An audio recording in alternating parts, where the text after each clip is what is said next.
So what's interesting about diet is that we know this from our studies, but what part of the diet actually contributes to cancer? And that's where things sort of bog down a lot. Dr. Jason Fung is a Canadian nephrologist who has reshaped the understanding of weight loss and metabolic health. Known for his groundbreaking research on fasting and nutrition, he challenges traditional medical beliefs by highlighting the link between diet, metabolism, and chronic diseases like cancer. Through his books and lectures, Dr. Fung has helped countless individuals take charge of their health, demonstrating that food is more than just sustenance. It's a powerful tool for healing. In this video, Dr. Jason Fung will highlight 4 common foods that are linked to cancer cells. Eliminating these foods from our diet can greatly reduce the risk of cancer and provide an extra layer of protection against this chronic disease. Not only that, by the end of the video, we will also share Dr. Fung's unique tips to avoid this chronic disease.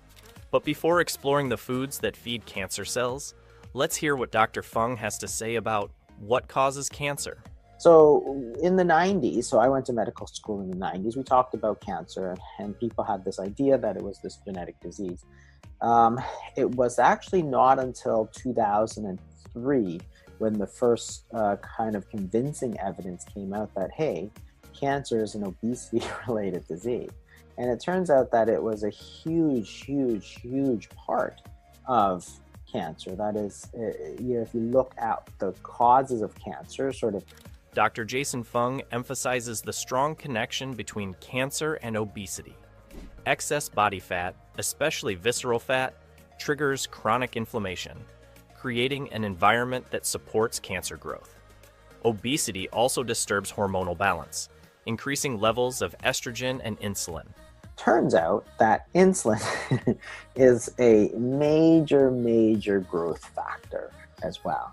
And that is the link to a lot of these cancers. So breast cancer and colorectal cancer being the 2 most prominent obesity-related cancers, but also pancreatic and liver and so on.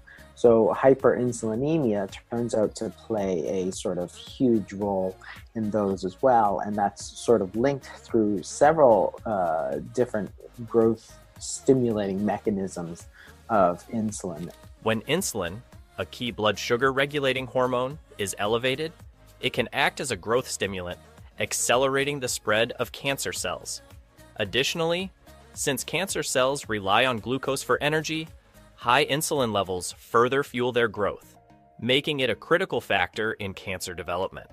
But before we continue, this content is provided for informational purposes only and is not a substitute for professional medical advice, diagnosis, or treatment. Always consult a qualified healthcare provider with any questions about your health or a medical condition.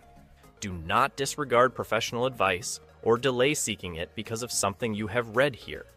With this, let's explore 4 common foods that are linked to cancer. At number 1, we have refined carbs. Daily consumed refined carbohydrates like white bread, pasta, and other baked foods are some of the worst foods for cancer due to their direct impact on glucose and insulin levels. Refined carbohydrates lose their fiber, vitamins, and minerals during processing, leaving behind simple starches that rapidly convert into glucose in the body. This quick breakdown causes spikes in blood sugar and insulin, creating an ideal environment for cancer cells to flourish. By raising glucose levels, refined carbohydrates directly fuel cancer cell growth and proliferation. Those highly refined carbohydrates are going to spike up your glucose, which is going to spike up your insulin. And then, because the high insulin just takes all that energy and sucks it into storage, there's no energy left for you. Dr. Fung explains that regular consumption of refined carbohydrates contributes to insulin resistance. As insulin levels remain elevated, the body's cells become less responsive, requiring even more insulin to regulate blood sugar. This constant insulin overload has been linked to an increased risk of several cancers, including breast, colon, and endometrial cancer. Another key risk factor is obesity, which is largely driven by excessive intake of refined carbs and sugar.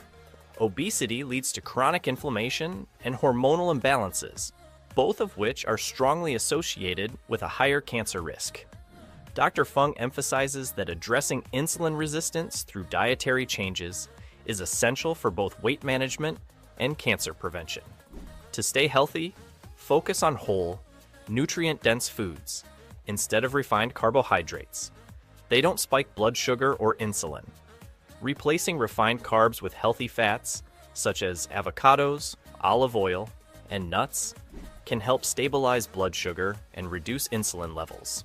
Whole grains, legumes, and vegetables with low glycemic indices are better alternatives, as they digest more slowly, providing a steady source of energy without feeding cancer cells. Next on our list are commonly used, readily available processed proteins. They are really bad for our health. People talk about meat all the time, but it's like there's a big difference between bologna and, grass-finished beef sort of thing. There's a huge difference because one is jam-packed full of chemicals and other crap, and one is just beef, right? And people have been eating beef for thousands of years. Hold up. Did you know inflammation is one of the biggest causes of cancer, heart disease, and aging? And most people are making it worse with what they eat. That's why I put together the Anti-Inflammation and Immunity Smoothie and Juice Guide.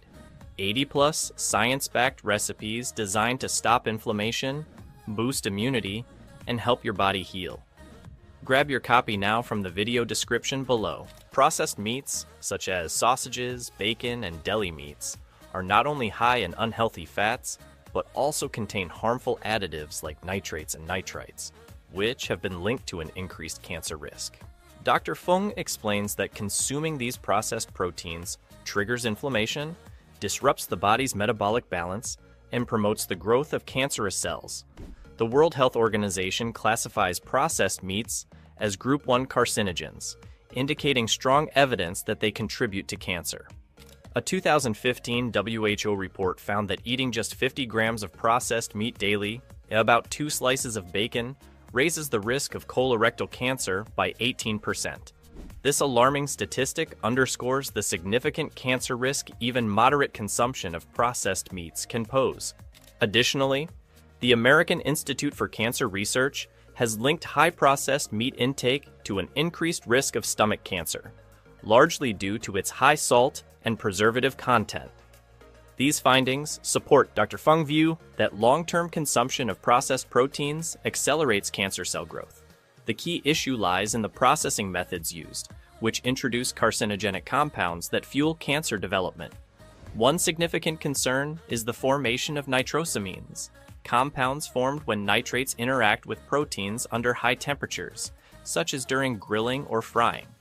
Nitrosamines have been identified as potent carcinogens that damage DNA and contribute to cancerous mutations.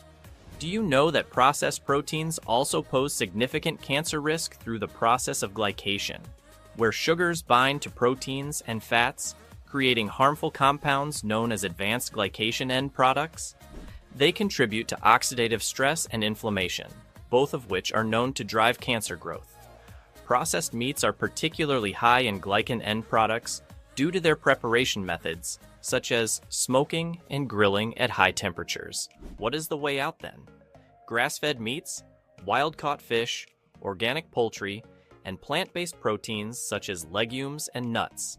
These natural proteins are free from harmful additives, are less likely to spike insulin levels, and do not contain the carcinogenic compounds found in processed meats.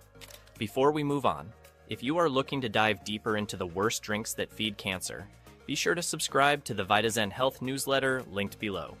Each week, we share expert-backed tips, delicious recipes, and actionable steps to help you live longer and feel your best, delivered right to your inbox.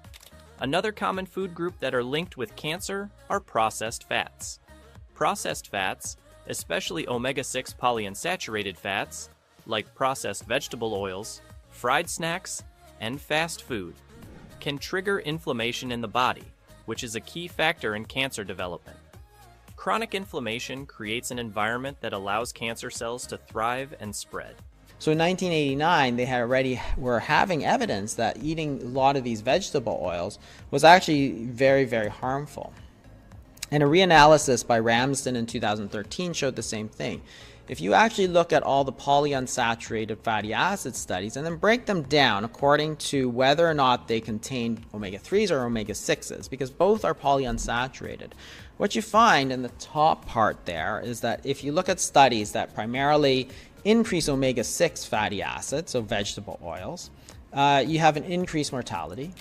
A major concern with processed fats is their high risk of oxidation, particularly when exposed to heat during processing or cooking. This oxidation generates harmful free radicals, which can damage cells and DNA, raising the risk of mutations that may lead to cancer. Although omega-6 fats are considered healthy, research has found that diets high in omega-6 fats are associated with an increased risk of several cancers, including breast, prostate, and colon cancer. Dr. Fung suggests that the imbalance between omega-6 and omega-3 fats in the modern diet is the actual problem. Traditionally, human diets had a balanced ratio of omega-6 to omega-3 fats, typically between 1:1 and 4:1. However, with the widespread use of processed vegetable oils, the ratio in many Western diets has shifted to 15:1 or even 20:1. Favoring omega-6 fats. This imbalance is linked to higher rates of inflammation and, consequently, cancer development. Adding to this imbalance, the consumption of processed fats contributes to insulin resistance and disrupts cellular metabolism, a concept often referred to as metabolic dysfunction, which is believed to create an ideal environment for cancer cells to proliferate. To reduce the risk of cancer associated with these fats, Dr. Fung advocates replacing processed fats with healthier alternatives. They can include extra virgin olive oil that is rich in monounsaturated fats. Olive oil has been shown to reduce inflammation and protect against several cancers, including breast and colon cancer. Moreover, avocado oil, being high in heart-healthy fats and antioxidants, is excellent for lowering inflammation and supporting cellular health. And the sugar is very, very dangerous to weight gain. And it's more than simply the amount of carbohydrates. Last and the most discussed food in the development and progression of cancer is sugar. Dr. Jason Fung underlined it as one of the worst foods for cancer patients and those aiming to prevent the disease. While normal cells can utilize fats, proteins, and carbohydrates for energy, cancer cells rely primarily on glucose. Dr. Fung explains that this dependence makes sugar particularly harmful for cancer patients, as it directly fuels cancer cell growth. But it's not just glucose itself.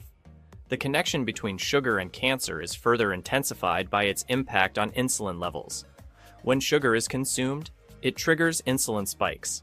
Insulin isn't just responsible for regulating blood sugar, it also functions as a growth factor for cells. Elevated insulin levels, commonly seen in individuals with insulin resistance or type 2 diabetes, have been linked to a higher cancer risk. Dr. Fung notes that insulin accelerates cancer cell growth in the same way it stimulates normal cell growth, only at a much faster rate. This may explain why people with obesity, diabetes, or insulin resistance are more likely to develop cancers such as breast, colon, and pancreatic cancer. Statistical data supports this alarming connection between sugar and cancer. A large-scale study found that obese individuals were up to 50% more likely to develop cancer than those of normal weight, and much of this risk is driven by insulin and glucose metabolism. Sort of sugar is probably one of the very, very important things that we really need to lower because that really supports it. And it gets to how cancer develops. For those looking to cut sugar from their diets, there are healthier alternatives that can satisfy cravings without promoting cancer growth. Stevia and monk fruit are popular sugar substitutes that don't raise insulin levels and have a low glycemic index. These natural sweeteners provide the sweetness of sugar without the harmful impact on insulin and glucose metabolism. Finally, let's explore Dr. Fung's secret strategies that can help us fight and prevent various diseases like cancer. One of his primary recommendations is to undergo ketosis. According to Dr. Fung, The ketogenic diet, which is high in fats and extremely low in carbohydrates, forces the body to enter a state of ketosis where it burns fat for energy instead of glucose. This results in lower insulin levels, as carbohydrates and sugars are the main triggers for insulin release. Full-fat cheese, full-fat milk, it does not lead to an increased risk of heart disease, but could protect you against something like diabetes, which does raise your risk of heart disease. And that's why the ketogenic diet has been favored by some physicians. Complementing the ketogenic diet, Dr. Fung's main strategy is known as intermittent fasting. This fasting gives the body extended periods without food, further reducing insulin levels. Dr. Fung argues that fasting triggers autophagy, a process in which the body cleans out damaged cells and regenerates healthier ones, which can help reduce the risk of cancer. He explains that fasting also depletes the body's glucose stores, making it difficult for cancer cells, which depend on glucose for rapid growth, to thrive. 14 different cancers which are defined as obesity-associated cancers. So therefore, fasting, if it helps with that, presumably is also going to lower your risk. And these include some of the most important cancers like breast cancer, colorectal cancer, for example, pancreatic cancer. So, that is all for the most common foods that are linked to cancer. However, even by avoiding these foods may not be enough. Our body needs a certain minerals and vitamins whose deficiency can also lead to chronic diseases. So, get ready for the next video to understand what all minerals you need daily to keep your body in a balanced state.